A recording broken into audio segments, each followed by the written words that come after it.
গোপালগঞ্জ 3 আসন, জগন্নাথপুর ও শান্তিগঞ্জ নির্বাচনী আসন থেকে বাংলাদেশ খেলাফত মজলিস মনোনীত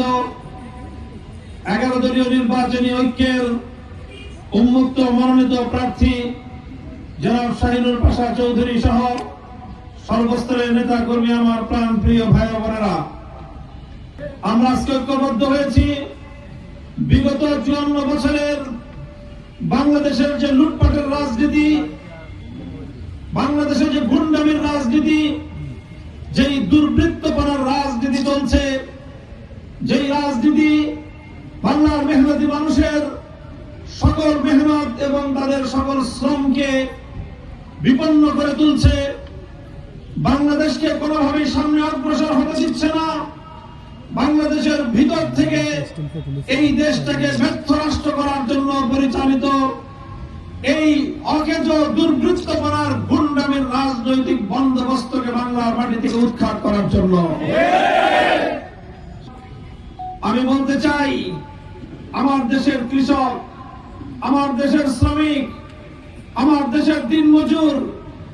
আর বিশেষভাবে আমার রেমিটেন্স যোদ্ধা প্রবাসী ভাই ও বোনেরা, তারা শুধু মাথার ঘাম পায়ে ফেলে না, তারা রক্ত পানি করে যে পয়সা উপার্জন করে, সম্পদ উপার্জন করে, এদেশের উন্নয়ন হওয়ার কথা, এদেশের ভাগ্য পরিবর্তন হওয়ার কথা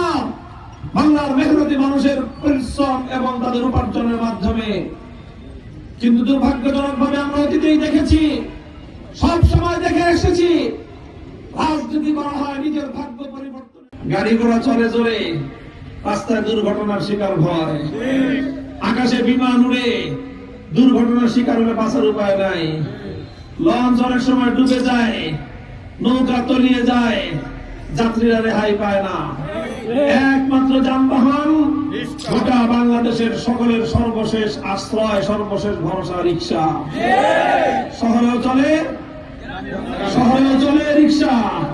গ্রামেও চলে রিক্সা, হাওড়েও চলে রিক্সা, রাস্তায়ও চলে রিক্সা, গরিবেও চলে রিক্সা, ধনীও চলে রিক্সা, পুরুষও চলে রিক্সা, নারীও চলে রিক্সা, বুড়াও চলে রিক্সা, শিশুও চলে রিক্সা। সকল মানুষকে গন্তব্যে পৌঁছে দেওয়ার